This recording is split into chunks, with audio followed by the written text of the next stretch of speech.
Olá, amigos, eu sou Reinaldo Custódio e você está no canal de Segurança e Saúde em Foco Rei. Essa é a quarta parte referente ao treinamento da NR18. Quero dizer para vocês, eu estou gravando esse vídeo de casa, então se vocês escutarem alguma conversa, algum latido de cachorro, né, ou música, é porque eu estou gravando esse vídeo daqui de casa, certo? Bom, no módulo passado nós relatamos sobre os riscos, os tipos de EPIs a serem usados, né, para minimizar ou neutralizar os riscos que os colaboradores estão expostos, né? E nos anteriores vídeos também relatamos sobre os 5 grandes riscos, referente às fases da construção civil, que é desde a fundação até o acabamento, que todos os colaboradores estão expostos aos riscos, né? E neste momento agora nós iremos relatar sobre noções básicas de combate a incêndios, que as construções, né, estão sujeitos também a ter alguns tipos de incêndio, desde o menor até o maior porte de fogo, transformando-se em incêndios, né? E sabemos bem que um incêndio maior, de grande proporção, né? Somente o bombeiro é que consegue combater esses tipos de incêndios, certo? Então, nesse vídeo eu quero trazer a vocês uma noção básica referente a combate a incêndio, certo? Nós não iremos formar aqui brigadistas, mas pessoas, né, sairão ao terminar de ver esse vídeo, sairão capacitadas e orientadas referente aos pequenos incêndios. Nas construções civis nós temos aí a presença talvez de fogo, né? O fogo está sob o controle do ser humano, por exemplo, colaboradores vai acender uma trempe ali de um fogão, né? Tem um fogo sob o controle, né? Eu vou ali acender um fogo para aquecer uma água, né? É um fogo que está sob o controle, mas passou da situação ali do controle do homem, já se transforma em incêndio, certo? Então, as noções básicas de combate a incêndio. Então nós temos aqui o conceito, nós temos aqui um palito de fósforo, né? Então fogo, ele está sob controle. Um fumante, né, vai riscar ali o palito, né, para acender ali um cigarro, ou vai riscar o palito para acender uma trempe, uma vela. Então esse fogo está sob o controle humano, certo? O fogo é uma reação química que produz luz e calor, certo? Já o incêndio é o fogo fora de controle. Nós estamos vendo da figura à direita um fogo de uma grande proporção que o bombeiro está tentando combatê-lo, certo? Então nós conseguimos diferenciar fogo e incêndio. Fogo está sob controle, né? É uma reação química que produz luz e calor. Incêndio também é a reação química que produz luz e calor, porém ele está fora de controle. O incêndio fugiu do controle humano, certo? E aí tem que ser usado os métodos, as metodologias para combatê-los, que é sobre resfriamento, que usa água, utilização de extintores de incêndios, desligar as fontes de energias, certo? Abafamento, e assim por diante. Bom, nós temos o triângulo do fogo, certo?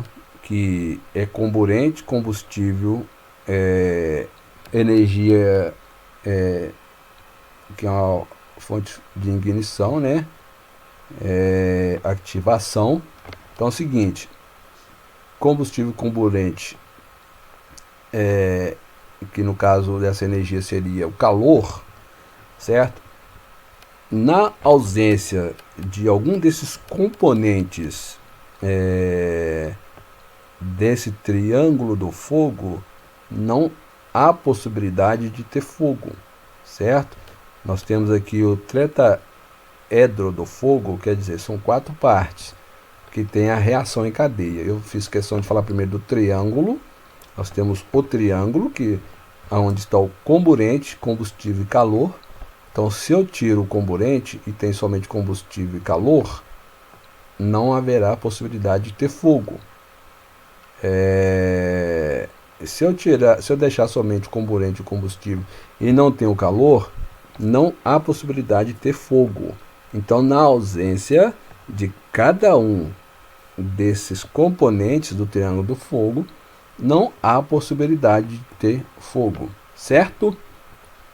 E aí, para se ter uma reação, para se ter um grande incêndio, né, eu tenho que ter uma reação em cadeia, ou seja, eu tenho que ter algo para alimentar esse tetraedro do fogo, ou seja, fogo na mata. Tem ali aproximadamente, vamos falar uma hipótese de um objeto de 20 centímetros. Pega o fogo somente desse objeto de 20 centímetros, e se eu estiver uma vegetação que consiga ter essa reação em cadeia, não vai queimar somente os 20 centímetros daquele objeto. Tem uma vegetação que vai ter uma reação que vai conseguir que aquele fogo seja alimentado e venha queimar uma grande quantidade daquela vegetação, hipoteticamente 300 metros quadrados, 600 metros quadrados, 1000 metros quadrados, 10.000 metros quadrados. Isso porque teve a reação em cadeia por conta daquela vegetação. Da mesma forma, numa construção aonde tem ali armazenamento de produtos inflamáveis, né? Houve ali a presença de um fogo, por exemplo, um isqueiro acendido ali, e os líquidos inflamáveis estão ali com um ponto de ignição alto, né? Então, automaticamente vai sair daquele isqueiro, daquele fósforo, e vai gerar-se uma explosão naqueles líquidos inflamáveis, que hipoteticamente pode estar num tambor de 200 litros ou estar ali num ambiente de 10 metros quadrados, um ambiente com 30 metros quadrados. Então teve-se a reação em cadeia para queimar todo aquele combustível, certo? Ou temos ali armazenados madeiras em um local aonde houve ali um pequeno incêndio e ali ninguém prestou atenção, aquele fogo prosseguiu para aquele estoque de madeira, hipoteticamente são 10 metros quadrados, 50 metros quadrados, se espalhou para aquela área toda. Então isso foi a reação em cadeia referente ao tetraedro do fogo. Conforme eu citei, líquidos inflamáveis, vegetações, estoque de madeiras e dentre outras situações que podemos citar também em qualquer outro ambiente, seja na indústria da construção civil, ou numa indústria automobilística, ou outra indústria de outro ramo, certo? Então, combustível, nós temos madeira, papel, plástico, borracha, couro, certo? Então, líquidos inflamáveis, materiais energizados, dentre outros.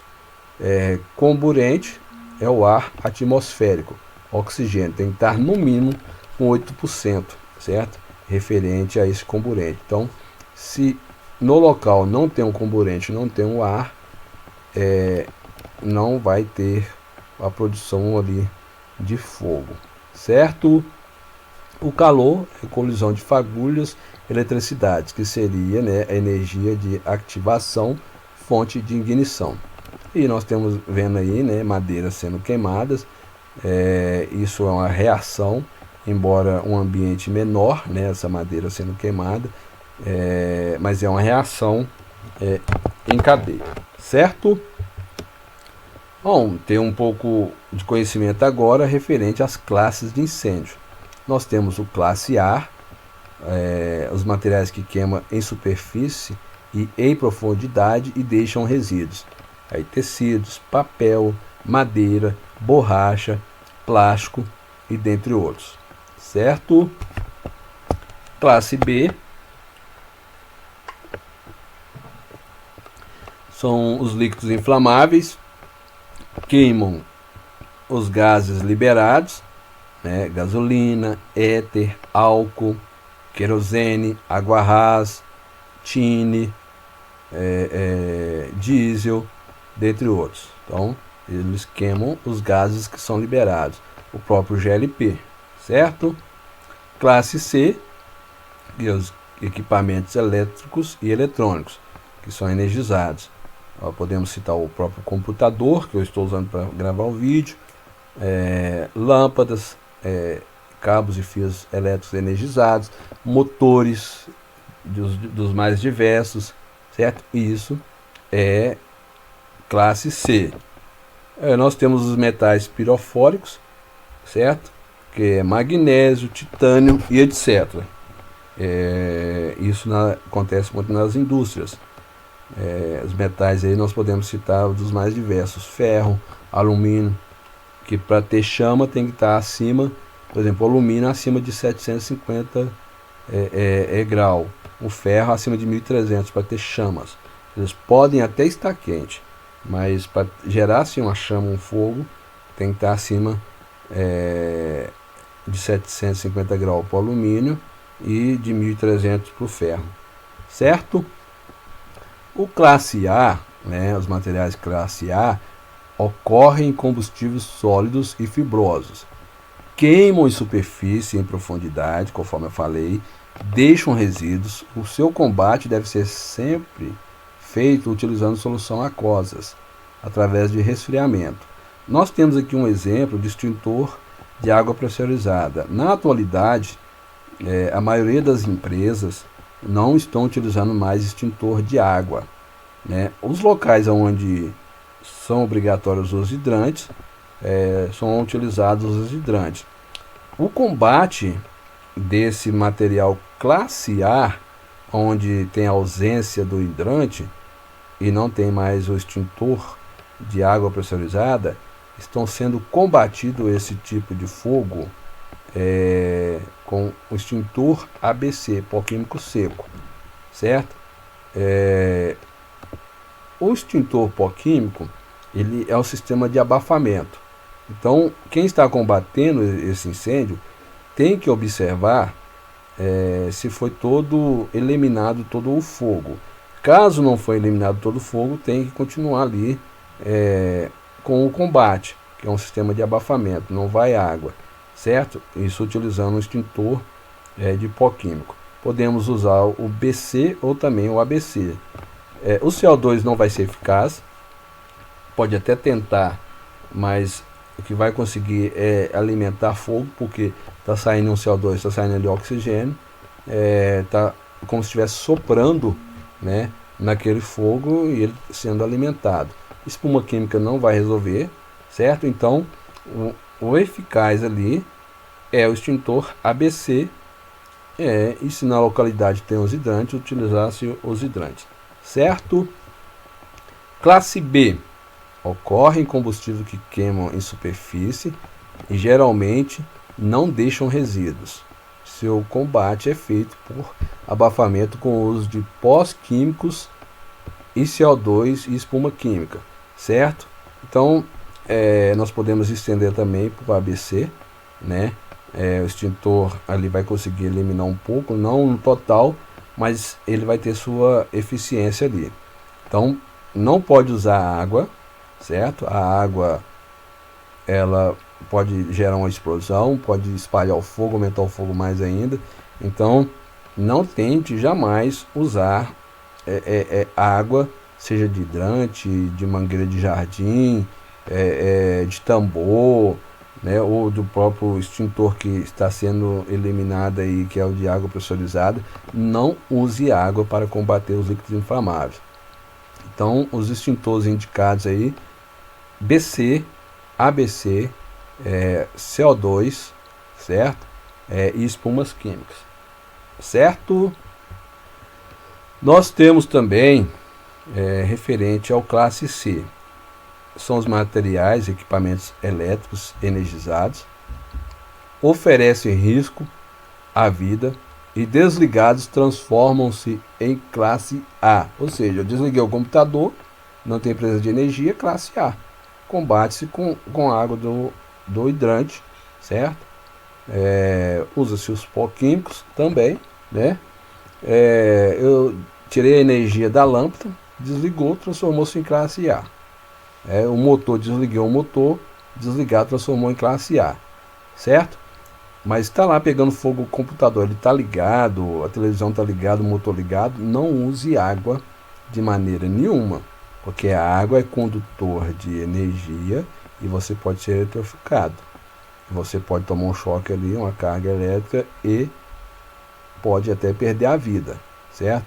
O combate desses é feito com substâncias menos condutores de eletricidade, que são os pó químicos e gases carbônicos, certo? Nada de espuma química, nada de extintor de água pressurizada que está sendo eliminado, e nem hidrantes. Mas se está desligado, não tem restrição a usar água.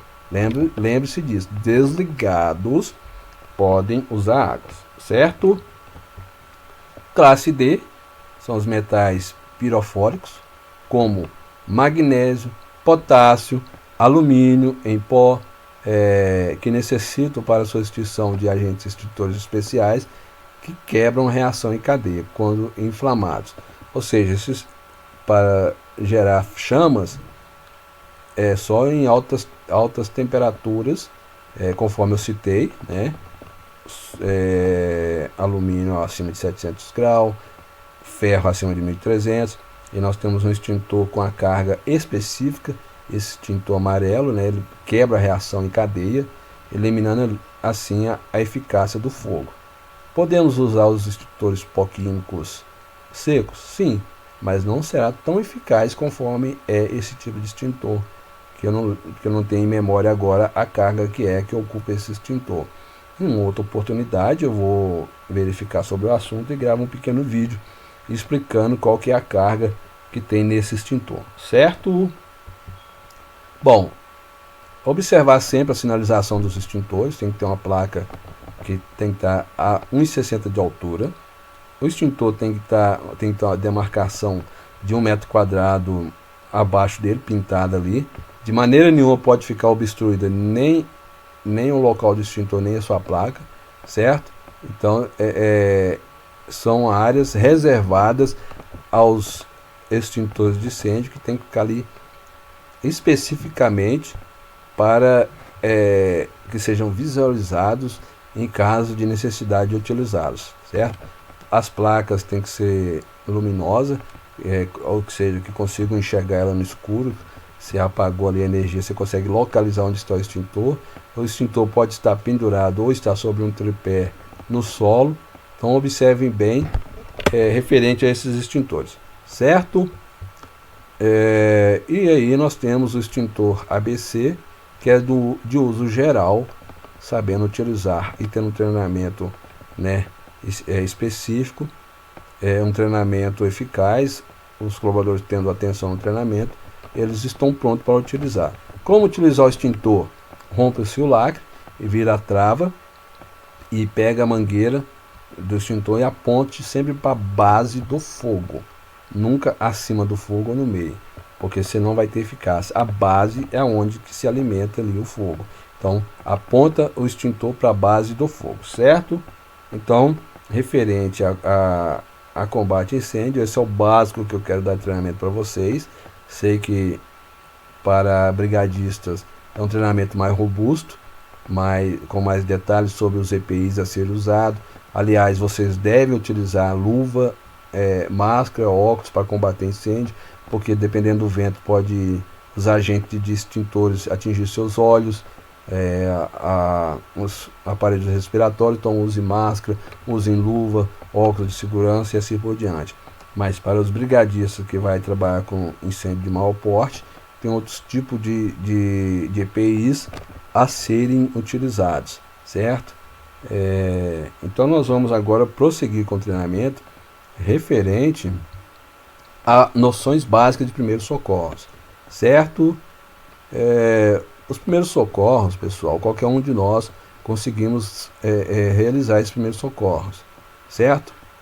Desde que você já tenha um telefone em mãos, ligue para um atendimento médico, o SAMU, o Corpo de Bombeiro, você já está prestando assim os primeiros socorros. Ou passe a informação para os encarregados, mestres de obras, técnicos de segurança de trabalhos, brigadistas, cipistas, você já está prestando os primeiros socorros. Nem precisa de colocar a mão sobre o colaborador ali, certo? Mas se você tem eficiência e treinamento, segue-se o fluxo prestando primeiros socorros ali, né? Então, antes de iniciar qualquer procedimento, você tem que garantir a sua segurança e acionando o serviço de emergência, Corpo de Bombeiros, SAMU, certo? Para dar assistência a uma possível vítima ali. E enquanto você está dando primeiros socorros ali, eles estarão a caminho. E você sempre deve estar monitorando os seus sinais vitais, que é respiração, temperatura, pressão e batimentos cardíacos. Mesmo que a situação seja difícil para ajudar alguém ou solicitar socorro, o socorrista tem que manter calma, não apavorar, responder as perguntas do atendente pausadamente para saber passar as informações, e eles, através do telefone, te passam orientações o que se deve ser feito. Nós sempre vemos aí na mídia, através do Corpo de Bombeiro, um agente do Corpo de Bombeiro passar informação, as crianças são salvas, voltam a respirar, são desengasgadas. Então, por isso a importância de estar sempre ligando para alguém que é do SAMU, Corpo de Bombeiro. Até porque eles são pessoas treinadas, orientadas, específicas para tanto prestar primeiros socorros, como passar orientações, e são tranquilos em suas ações ao prestar socorros. E nós, às vezes, que estamos no local, principalmente quando se trata de parentes nossos, nós desesperamos e talvez não prestamos o socorro como é devido. O certo é que as pessoas com quem nós convivemos, seja em casa, seja dos colegas de trabalho, talvez nós vamos ter um pouco de apavoramento. Eu, na minha situação como técnico em segurança do trabalho, eu já consigo ter esse controle emocional, prestando socorros para pessoas que passam mal, acidentam, né? Assim eu manter um pouco de tranquilidade. Graças a Deus, já socorri várias e várias pessoas, mesmo vendo a pessoa na situação crítica ali, eu tento manter a calma, conduzo ele, presto socorro, estanco hemorragias, né? Conduzo as pessoas para o médico numa maior tranquilidade ali. Não é legal realmente ver alguém machucado, mas são ossos dos ofícios e eu preciso manter equilibrado, certo? O atendimento imediato, né, é o primeiro socorro. Ele é um imediato e temporário, prestado a alguém em caso de acidente ou mal súbito, com a finalidade de manter suas funções vitais e evitar o agravamento da situação, até se obter assistência médica adequada, certo? Sinais vitais são sinais inerentes a cada indivíduo, conforme eu falei lá no trecho anterior, né? Que nos permite assim saber se uma pessoa está viva quando apresenta esses sinais, ou possivelmente morta quando esses sinais estão ausentes, que são temperatura, respiração, batimentos cardíacos, pressão, ou ainda através de verificações de seus valores, diagnosticar, trava-língua, né? Possíveis alterações no corpo. Mesmo, gente, sabendo que há pessoas faltam esses sinais vitais, nós, como socorristas, nós não podemos falar que a pessoa está morta. Quem tem propriedade para falar sobre a morte de alguém são somente os médicos, tá? Então tenha sempre atenção sobre isso. A pessoa pode estar lá toda, como diz, né, ferida ali das partes do seu corpo, mas nunca podemos falar que morreu. Só o médico que vai dar esse veredito. Referente à temperatura, temperatura bucal, ela tem uma variação de 36,2 a 37 graus, temperatura retal de 36,4 a 37,2 graus, temperatura axilar 36 a 37, né? Referente a pulso, adultos de 60 a 100 batimentos por minuto, criança de 100 a 120 batimentos por minuto, lactantes são mulheres que estão amamentando, né? De 120 a 140 batimentos por minuto, certo? Respiração, adultos de 10 a 20 rompimentos por minuto, crianças de 20 a 30 rompimentos por minuto, lactantes de 30 a 40 rompimentos por minuto. Pressão arterial é a pressão que o sangue exerce nas paredes das artérias, né, das veias artérias. A pressão sistólica é a pressão máxima de 110 a 140 miligramas. Pressão distólica é a pressão mínima de 60 a 90 Hg, certo? Aí nós temos algumas veias, né, a ser conhecida. A veia artéria carótica ali na região do pescoço, né, onde fácil de encontrar. Artéria radial nos pulsos, braquial entre ali abaixo do ombro, certo? Femoral são nas coxas ali, arterial e pedial tibial posterior referente à parte ali abaixo da canela, próximo aos pés ali, certo? Nós estamos vendo aqui a artéria braquial, ela está ali próximo da região eu falei do braço ali, mas está coladinho no braço, então está próximo da região do braço, entre o tórax ali, ok? Certo? Então, vou atender uma vítima. Eu tenho que fazer a avaliação da cena, quantas vítimas são, né? Eu devo prestar socorro à vítima que está mais agitada, que está apresentando sinais vitais, não que eu não vou prestar socorro para outra, mas a que apresenta sinais vitais, está ali gemendo, movimentando, tem sinais vitais, né? A vítima que está quieta ali, talvez inconsciente, eu tenho que prestar socorro para ela, mas em algum momento até que eu tranquilizo a primeira vítima que está apresentando sinais vitais. Eu garanto a segurança do local e a minha segurança, para depois prosseguir com o atendimento das vítimas, certo? E aí, ligando para o socorro, para que o socorro venha me dar assistência referente às possíveis vítimas. Sinalização, né, cones, triângulos, se possível for ramos verdes ali para mostrar que houve um acidente, certo? E aí, essa vítima que está aí movimentando, gritando de dor, gemendo de dor, assistência a ela e depois, posteriormente, as demais, certo? E isso já com a área sinalizada e eu já ter passado as informações ao bombeiro ou ao SAMU. As medidas de segurança, né? Avaliação do local da cena, conforme eu falei, isolamento do local, relacionar a vítima com o acidente, relato de testemunhas, local seguro para prestar socorro, ver quem testemunhou esses acidentes, né? E anotar tudo para que eu possa passar as informações para quando chegar o socorro, certo? Quando se relata aqui, relacionar a vítima com o acidente, qual foi a causa do acidente: veículos, bicicletas, animais, quedas de objetos, quedas de muro, afogamento, mordidas de animais, né, e assim por diante, certo? Avaliação inicial da vítima: nível de consciência ou inconsciência, certo? liberar as vias aéreas superiores, né, as vias que ele consiga respirar, verificar a respiração, verificar a circulação de sangue, de ar, verificar grandes hemorragias e aí tentar estancar as hemorragias, principalmente se for externas. A interna é mais difícil. Se houver hemorragia interna, o meu dever é cobrir a vítima, forrar o local para ela deitar, porque perdendo sangue interno, essas vítimas tendem a perder temperatura e pode dar uma hipotermia.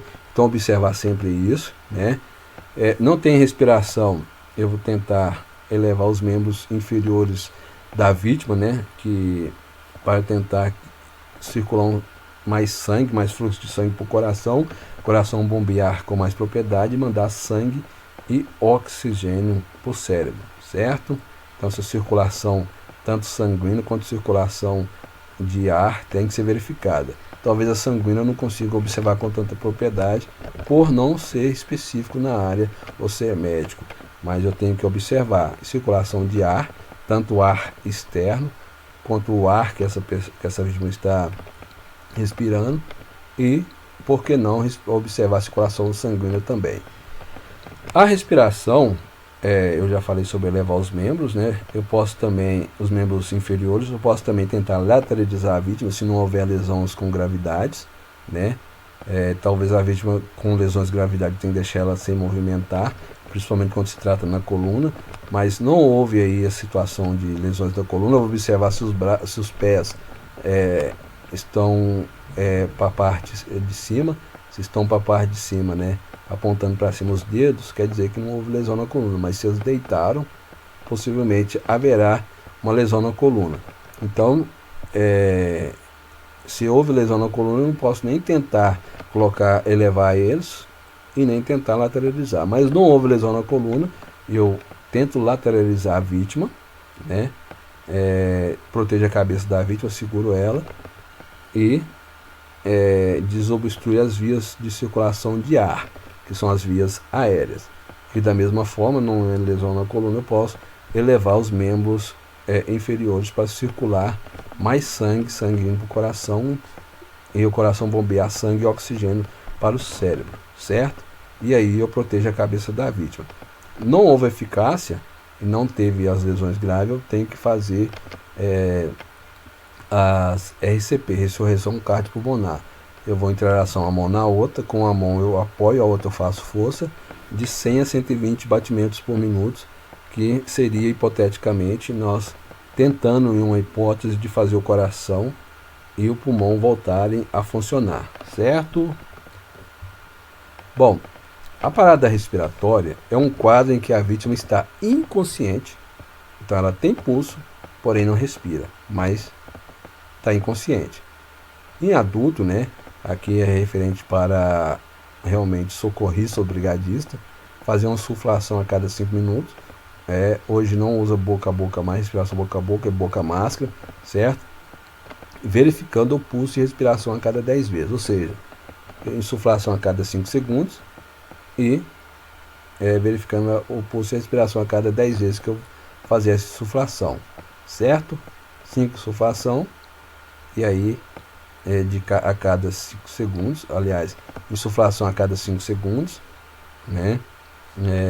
Tentando mandar ar para o pulmão através dessa boca máscara e sempre verificar o pulso e respiração.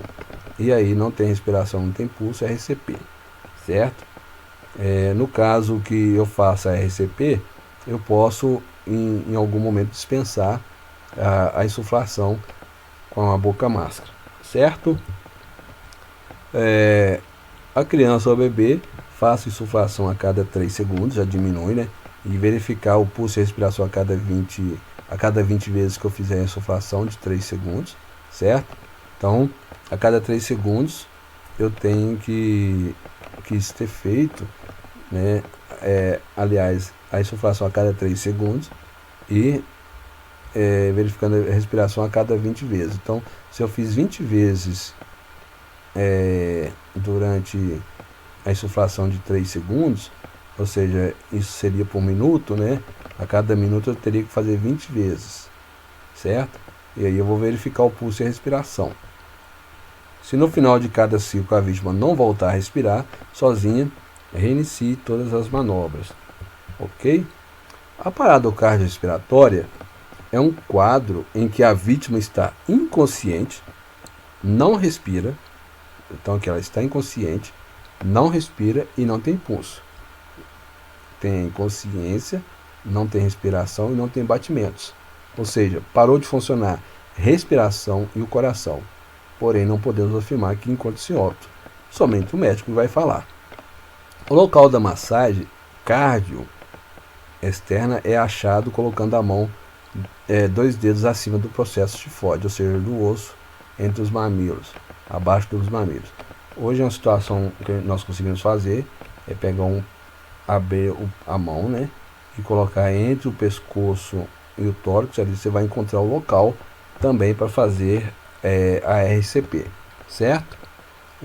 As mãos devem ser sobrepostas, dedos entrelaçados, e somente uma das mãos em contato com o osso externo, né? Tem que localizar o osso externo, quer seja ali entre os mamilos, colocando 2 dedos para localizar, ou o próprio palmo, tentando localizar ali onde é o osso externo, né?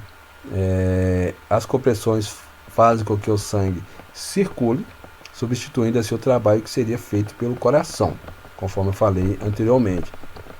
Para as pessoas leigas, né, com pessoas que não têm costume de prestar esse tipo de socorro, é um evento que ocorre dificilmente, né, ocorre próximo das pessoas, mas pode ocorrer esse evento aí inesperado, né? O ciclo é de 100 compressões por minuto, sendo a vítima adulta, criança ou bebê. Então, 100 compressões por minuto. Logicamente que para adulto é as 2 mãos, criança é uma mão só, bebê é somente os dedos e assim por diante, né? Então nós temos aqui, ó, vítima adulta, 100 compressões por minuto, utiliza-se os 2 braços, ok? Criança, 100 compressões por minuto, apenas um braço.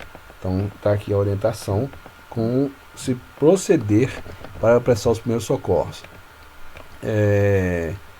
A parada cardiorrespiratória, no bebê são 100 compressões por minuto, utilizando apenas 2 dedos, certo? Conforme nós estamos vendo na figura aí. Obstrução respiratória é um quadro que algum objeto ou alimento causa obstrução ou dificulta a passagem do ar para dentro dos pulmões da vítima, certo? Então, está obstruído, comeu um churrasco, o pedaço de carne ficou ali entre as vias respiratórias ali, então está dificultando a passagem de ar para os pulmões. Então, nós devemos agir para desobstruir essas vias aéreas. A obstrução respiratória pode ser parcial, a vítima pode falar, tossir ou emitir sons, está parcialmente, então ela consegue falar, tosse, emite sons, ainda está passando parcialmente um ar ali. Ela é total também, pode ser total, a vítima não consegue falar, nem tossir ou emitir sons, certo? Aí, o que você vai fazer? A vítima é consciente, engasgada, pergunte para a vítima, você está engasgado? Ela vai responder e você vai se posicionar por trás da vítima lateralizado. Você vai lateralizar de pé, não é conforme está essa figura aí, que pode ser classificado ou a pessoa entender como assédio sexual. Então você vai colocar o seu ombro lá por detrás da vítima, então automaticamente toda a parte do seu corpo que é lateral por trás da vítima, e abaixo ali na região ali do tórax, entre o tórax e o abdômen, fazer as compressões ali, que é a manobra de Hirschman, né? Se não puder falar, se coloca atrás da vítima e posiciona as mãos para as manobras. E conforme eu falei, tentar ficar lateralizado, a vítima em pé, você de lado, e você vai lateralizar pelas costas da vítima, né? Isso na prática é mais fácil de explicar para vocês. Mas no caso aqui eu quero deixar que não é conforme está aí na figura, tá? Você vai encostar nas costas da vítima, porém vai ser a sua lateral, tá ok? Efetue repetidas compressões no abdômen, se adulto ou criança, até a desobstrução ou até a chegada do socorro adequado. Conseguiu desobstruir, ok, né, não conseguiu, continue fazendo até chegar de socorro adequado para que essa vítima não venha a óbito. Em gestante obeso, efetue compressões no osso externo, certo?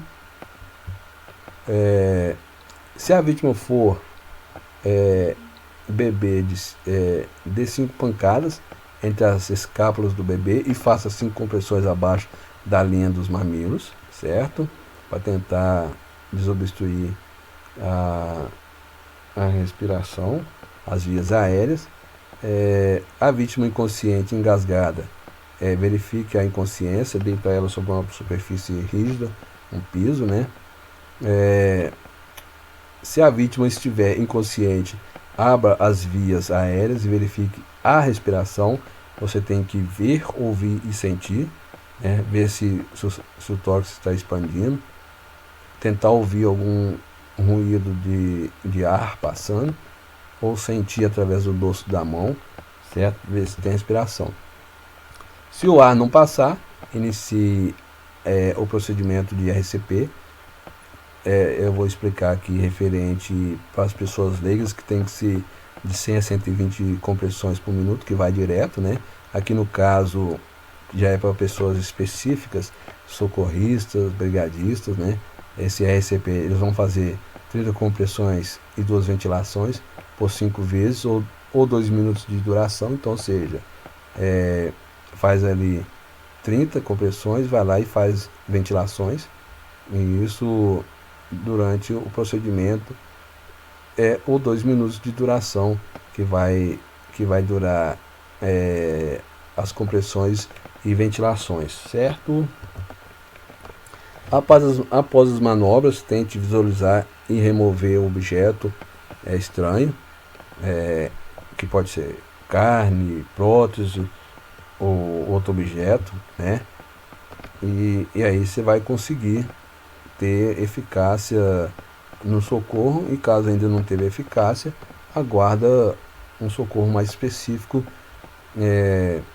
para prestar socorro. Então lembre-se sempre, você não é um socorrista ou um brigadista, ou o próprio bombeiro, então você vai fazer diretamente de 100 a 120 compressões por minuto, né, que vai ser sobre o osso externo ali. Apenas coloca um palmo sobre abaixo entre o seu pescoço e o osso externo. Você vai localizar onde está esse osso externo, seu palmo dá para localizar.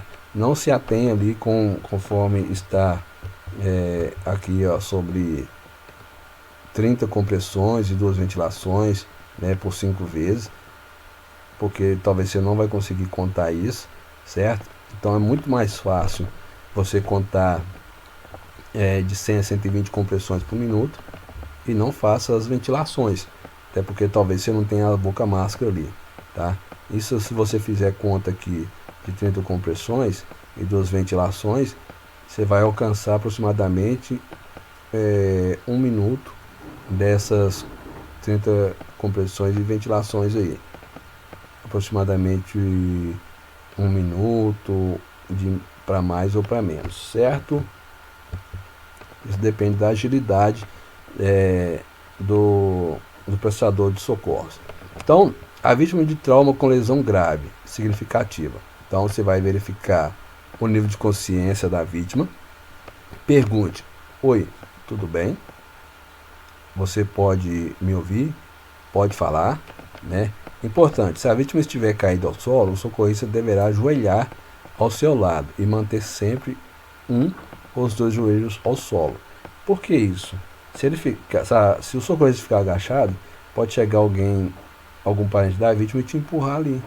E aí você vai ficar ali caído ao solo sem conseguir prestar socorro. Por quê? Pode chegar alguém desesperado ali, o que aconteceu e tal, te empurra ali, sai daí, é meu parente e tal. Então, sempre ajoelhado ao lado da vítima e observando os sinais vitais, possíveis hemorragias, certo? O que você vai fazer? Abrir as vias aéreas, libere as vias aéreas aplicando a técnica de hiperextensão do pescoço, ou seja, elevar o pescoço em produção mandibular, abre as bocas, né? Eleva o pescoço, conforme na figura esquerda, abre a boca, conforme na figura da direita, certo? Seguindo adiante, você vai seguir a técnica do Sampo. O que seria o Sampo? Ele consiste na verificação de S de sinais e sintomas, né? A de alergias, M de medicamentos que faz uso, P problemas médicos anteriores, U última alimentação oral e M mecanismo da lesão, o que ocasionou a lesão. Então, Sampo consiste em sinais e sintomas, alergias, medicamentos que faz uso, problemas médicos anteriores, última alimentação oral e mecanismos da lesão, certo? Então, observem essas situações e aí você estando de posse dessas informações, assim que chegar o socorro, o SAMU ou o bombeiro, você consegue já passar essas informações para eles, adiantando assim os primeiros socorros e o atendimento, certo? Nós temos aqui uma situação de estado de choque, que uma respiração em pulso rápido consiste mostrar para nós que possivelmente essa vítima está em estado de choque, palidez da face, pele azulada e fria, pode representar uma situação de estado de choque, lentidão no repreenchimento capilar, certo? Pele úmida e fria, transpiração forte, pupilas dilatadas, olhos escuros e fundos, ânsia, vômito e náusea, perda da consciência em choque profundo, queda ao chão, certo? Então, esses são sinais que podem apresentar possivelmente estado de choque. Ah, mas eu não vou conseguir guardar todas essas situações que representam o estado de choque.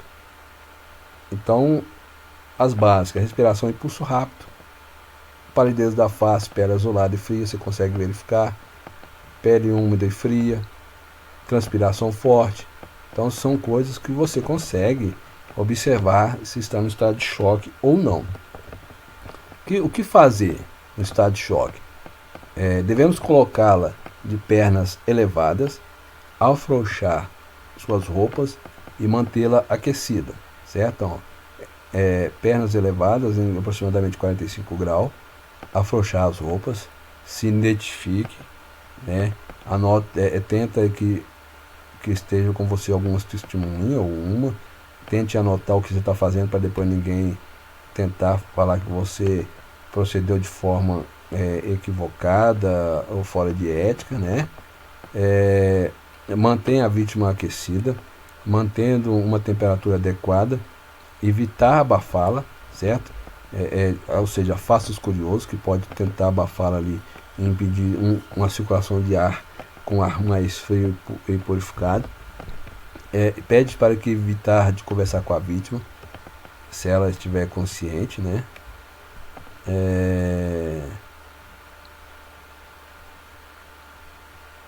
Observe se não há objetos ou secreções na boca da vítima, de maneira que ela possa se asfixiar com ele, certo? Exemplo, bala, chiclete, prótese, etc. Descobrir a causa do estado de choque, que pode ser hemorragia interna ou externa, queimaduras, ferimentos, acidentes por choques elétricos, certo? Tudo isso pode ser causa de um estado de choque. Então, afrouxe as roupas, cintos. Se a vítima tiver suspeita de hemorragias no crânio ou fratura nos membros inferiores, não eleves, né? Não pode elevar os membros inferiores, principalmente se tiver fratura, você pode agravar, certo? Hemorragias no crânio também da mesma forma. Mantenha a vítima deitada, não dar líquidos para ela beber, pois vai interferir caso necessite de uma cirurgia, e também ela poderá se afogar, já que está com os reflexos diminuídos. Então, não dê líquido nenhum, por favor, tá? Bom, nós vamos relatar aqui um pouco sobre queimaduras, certo? Que pode acontecer nas construções civis e em qualquer outro local. E também o estado de choque, acidentes anteriores, os itens citados, né? Lesões, obstrução respiratória, parada cardiorrespiratória, parada respiratória, tudo pode acontecer no canteiro de obras ou em qualquer outros locais, outras empresas. Queimaduras são ferimentos dolorosos. Se for extenso ou profundo, a vítima deve ser conduzida ao pronto-socorro, principalmente se atingir as vias aéreas ou a região genital. São locais que possivelmente podem alterar a saúde ou o ciclo vital das vítimas, certo? As queimaduras podem ser causadas por frio e calor, certo? Então, se queimou por frio, temperatura abaixo ali de 20 graus, 15 graus, abaixo de 0 grau. Então não tente colocar gelo para tentar resfriar, porque vai queimar mais, certo? Se queimou por calor também, não tem que colocar água gelada. A água, temperatura ambiente, é uma variável de 20 graus ali, certo? Queimadura também por eletricidade, produtos químicos. Alguns produtos químicos reagem com água, pode ter alteração ali. Se jogar água pode aumentar mais ainda a dor e queimar mais. Então é umedecer um pano e tentar tirar os resíduos, ou se não o produto químico que causa sobre a vítima, ok? Para depois tentar colocar uma água ali e temperatura ambiente. Na parte elétrica também da mesma forma, verificar se ainda há presença de energia, para depois tentar resfriar a vítima na queimadura ali. Então tira primeiro a presença de energia, para depois tentar aliviar a dor da vítima, certo? Com um pedaço de madeira ou desligando os cabos e fios elétricos, você consegue tirar a energia ali. Classificação das queimaduras. Primeiro grau é superficial, atinge a primeira camada da pele e apresenta vermelhidão, certo? Já a segunda camada, a queimadura é mais profunda e apresenta bolhas. Já o terceiro grau é tão profunda que causa necrose local, né? Atinge ossos e músculo, ou seja, causa morte. Então cada queimadura é diferenciada. Primeiro grau atinge a primeira camada e apresenta vermelhidão. O segundo grau, a queimadura é mais profunda e tem bolhas. O terceiro grau causa morte e pode atingir ossos e músculos, certo? Os procedimentos adotados, preferencialmente irrigar a parte queimada com água corrente, que é a torneira, ou imergi-la em um recipiente com água limpa por alguns minutos, certo? Então a água temperatura ambiente, né? Nada de água gelada, sempre na torneira ou um recipiente por alguns minutos. Depois conduz ele para o médico seguir com os procedimentos. Primeiro nós prestamos os primeiros socorros, para tentar aliviar a dor da vítima, e depois conduzimos para o médico. E o médico, com as suas competências, vai diminuir o sofrimento ali das vítimas. Preste bem atenção: bolhas não devem ser furadas e nem roupas aderidas devem ser arrancadas, certo? E isso deve ser feito por médicos. Não passe pomadas, antissépticos ou anestésios, não deve ser usado sem indicação médica. Os médicos é que vai indicar, assim como supostas medicações caseiras, né? Pois possibilita a contaminação das lesões e aumenta os riscos. Ou seja, quem vai prestar ali socorro para aliviar e passar remédio ou pomada, quem vai fazer isso são os médicos através das receitas, tá? Nós apenas passamos água. Não passa pasta de dente, pó de café, clara de ovo, perna de aranha, e outras situações, tá? Nenhuma receita caseira deve ser executada ali na queimadura. Conduzir para o médico, e antes de conduzir para o médico, passar ali, jogar água a temperatura ambiente, certo? Queimadura nos olhos. Irrigue continuamente por alguns minutos. Posteriormente, tem que vedar ambos os olhos para diminuir a movimentação da área lesada, porque os olhos eles movimentam essa energia. Então não adianta vedar somente um olho, porque automaticamente o outro irá movimentar. Então veda os dois e irrigar com o quê? Com soro fisiológico, tá? A água da torneira pode ter presença de algum produto químico que pode afetar os órgãos dos olhos ali. Os olhos são frágeis, né, sensíveis, então sempre soro fisiológico. As queimaduras não dispensam os cuidados em supervisão de médicos. Quanto mais cedo se buscar o socorro especializado, mais chances o acidentado terá de se recuperar. Então, não tente bancar o herói.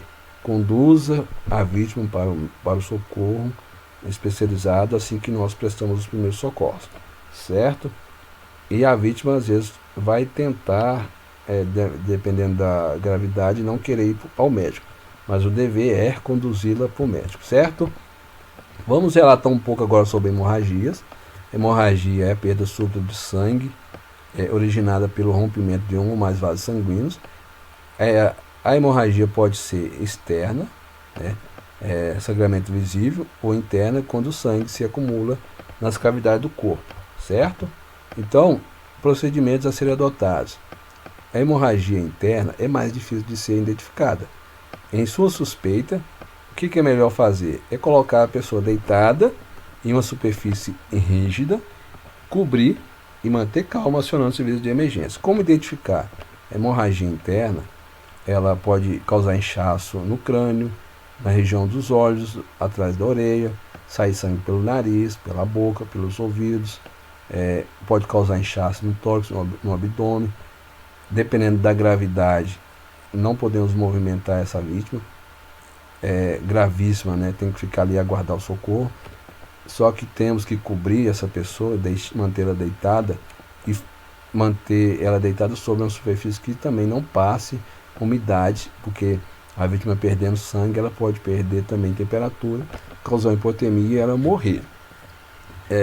Muito cuidado, se você resolver conduzir a vítima, né, tem que ver qual que é o local próximo, tem que ser no mais próximo possível, porque há uma variável ali de 4 a 10 minutos que essa vítima perdendo sangue, ela pode morrer. Então, muito cuidado, muita responsabilidade. Procura sempre o local mais próximo, se você tiver de conduzi-la, se tiver condições de movimentar. Se não tiver, aguardar o SAMU mesmo e manter ali, observando sempre os sinais vitais, certo? A hemorragia externa ocorre quando há um sangramento visível. Coloque gases ou um pano limpo sobre a lesão. O ideal seria comprimir o local por aproximadamente 5 minutos ou até que pare o sangramento. Então, é muito mais fácil de verificar, mas também é preocupante, né? Principalmente aí grandes ferimentos. Também há a variável de 4 a 10 minutos que essa vítima pode morrer. Sempre conduzir para o socorro mais próximo, certo? Não tentar, vou procurar ali um hospital específico, ou procurar ali um plano de saúde. Não, é o hospital mais próximo, certo? Gazinha ou pano limpo, tentar, se por exemplo, se for as pernas que tem hemorragia, os braços, tentar elevá-los, que vai ficar sempre acima do coração e não vai ter tanto assim bombeamento de sangue para aumentar a hemorragia. Ficando abaixo, o fluxo de sangue pode ser diminuído, certo? Caso não haja fratura ou dor no membro afetado, manter a região em uma posição mais elevada que o resto do corpo para diminuir o sangramento. Conforme eu falei, sempre acima do coração, vai diminuir esse sangramento, certo? Se ao tentar controlar um sangramento, a primeira compressa do gás encharcou e a hemorragia persistiu, não remova, coloque outro curativo sobre o primeiro, exercendo a pressão mais adequada. Então não remove o primeiro, coloca o segundo. O segundo não resolveu, não remove o primeiro nem o segundo, coloca o terceiro e assim por diante, certo? Se não dispor de luvas e a vítima estiver consciente, peça que ela mesma faça compressão com o uso de gás ou um pano limpo ou mesmo o uso de uma blusa, certo? Então ela mesma faz essa compressão. Mas você sempre procure ter com você uma luva de procedimento para primeiros socorros, principalmente em parte de sangramento. E quando prestar socorros, sempre tentar utilizar as luvas, certo? Amputação traumática. Acione o serviço de emergência local e relate o ocorrido. Faça compressão no coto para conter o sangramento com gás ou um pano limpo, certo? Então também, conter esse sangramento para que não haja hemorragia grande. Recolha a parte amputada, coloque-a em um saco plástico bem fechado, depois que coloque o pacote dentro de outra sacola com gelo ao redor, nunca o membro diretamente ao gelo. O gelo ao redor frio ajudará a preservar o membro, certo? Se você colocar diretamente, vai queimar e vai matar esse membro, certo? Sangramento nasal pode ser decorrente de doenças locais, que é rinite, sinusite, pressão alta ou ferimentos provocados mecanicamente pelo ato de assoar o nariz ou limpá-los com os dedos, né? Então são situações que podem provocar esses sangramentos, né? Rinite, sinusite, a pressão alta do colaborador, né? E ou mecanicamente pelo ato de suar os narizes, certo? Cuidados, tranquilize a vítima, sente-a imóvel com a cabeça inclinada levemente para frente, tá? Nunca para trás. Se for para trás, esse sangue pode descer ali para a região do estômago, pode atingir ali, atrapalhar a respiração, fluxo de respiração, né? Somente se for grande fluxo de sangue, talvez pode ir até para o pulmão, então toma muito cuidado com isso. Comprima a narina sangrante por pelo menos 5 minutos, certo? Aplique compressas frias no nariz e na face, certo?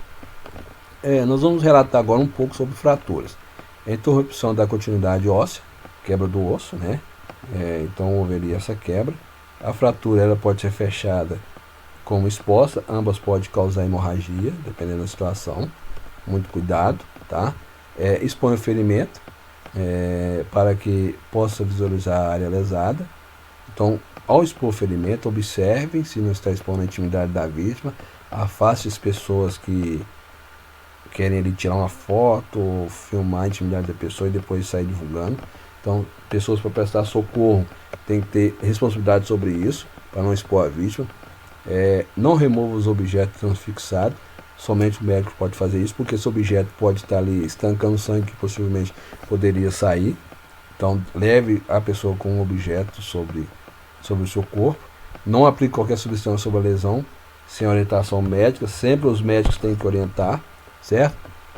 Mantenha a vítima imóvel até a chegada dos profissionais de emergência. Se tiver condições, leve a vítima. Se não tiver, mantenha até o socorro chegar. Luxações é o deslocamento repentino e duradouro parcial ou completo de um ou mais ossos de uma articulação, ou seja, o osso não quebrou, mas rompeu, deslocou, aliás, né? Se não está esperado por isso, pode acontecer na região do joelho, região do pé, do braço, do ombro, né? Então, isso é tipo de luxação. Entorse, torção de uma articulação em geral com lesão de ligamento, certo?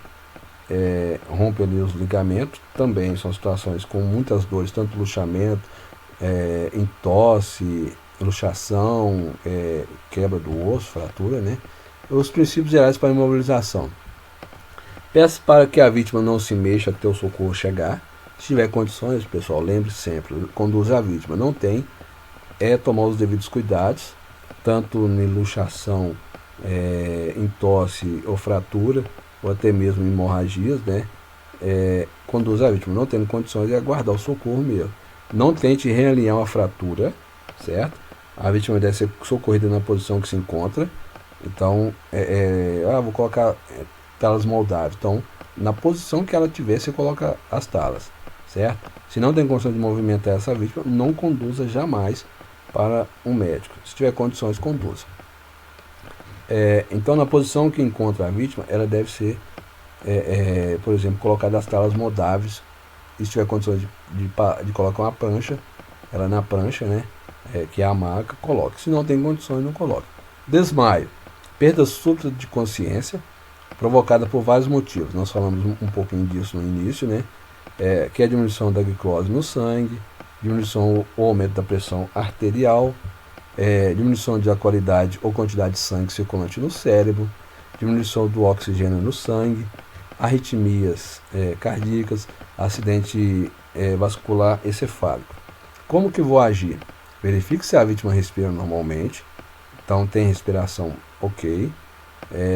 Então tenta ali só manter ela ventilada. Não tem, eu vou lateralizar a vítima, proteger a cabeça dela. elevar o pescoço da vítima depois de lateralizado para que haja condições de passagem de ar. Peça por ajuda e acione o serviço de emergência médica local. Mantenha a vítima na posição de recuperação até a chegada do apoio, monitorando-a constantemente, certo? Então eu lateralizei, protegi a cabeça, elevei o pescoço um pouco, abri a boca dela aí para sair possível líquido, colocar um pedaço de pano do lado de cima da boca, certo? Aí eu consigo aguardar também o socorro. Se tiver condições, eu conduzo ela para o médico, certo? Atenção, não dê líquidos para a vítima beber, pois pode causar vômito e consequentemente aspiração. Não permite que se levante ao recobrar consciência. Pode recobrar consciência, mas as forças da perna podem estar fracas, a respiração fraca, então não permita que ela se levante, certo? E vamos relatar agora aqui um pouco sobre crise convulsiva. É a contração dos músculos voluntários em geral, perde a consciência. As causas mais comuns são epilepsia, traumas do crânio, intoxicação, tumores cerebrais e febre alta em crianças, certo? Tratamento: você vai lateralizar a vítima durante as convulsões, certo? Pedir por ajuda e acionar o sistema de emergência local. Caso cesse as convulsões, mantenha a vítima na posição de recuperação, que é lateralizada, não impeça seus movimentos, protege a cabeça dela, arreda os móveis dos locais ali, né? E deixa ela debater. Não tente colocar nada sobre os seus dentes, né? Aqui diz, não tente abrir a boca da vítima, colocar nada, né, entre os seus dentes ou sua boca ali. Deixar debater. Se você colocar colher, garfo, pedaço de pau, vai quebrar os dentes da vítima. Se conseguir abrir, no máximo um pedaço de pano. Lateraliza a vítima, deixa ela debater, certo? Não impeça seus movimentos, proteja de eventuais choques, como eu falei, contra piso, objeto ao redor, e conduzir a médica, né? Conduzir a médica não, pessoal, conduzir a vítima para avaliação médica, caso você tenha condições, né, de conduzi-la, certo? Preste bastante atenção nisso, em crises convulsivas, que são terríveis. Lembre-se, por mais difícil que seja a situação, o socorrista tem que manter a calma, siga as instruções do atendente do Corpo de Bombeiro, ou do SAMU, ou dos colegas de trabalho, ou pessoas que estão próximas ali. Não apavore, é difícil demais, tá? Então, terminando a nossa parte aí de primeiros socorros, combate a incêndios referente à indústria da construção civil.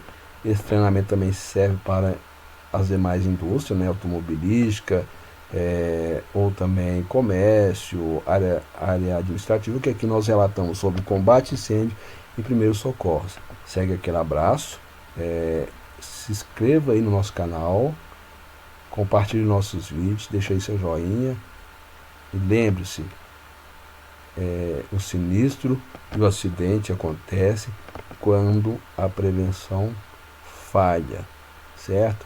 É melhor perder 1 minuto da vida se adequando às condições seguras do que perder a vida em 1 minuto. Abraço para vocês todos.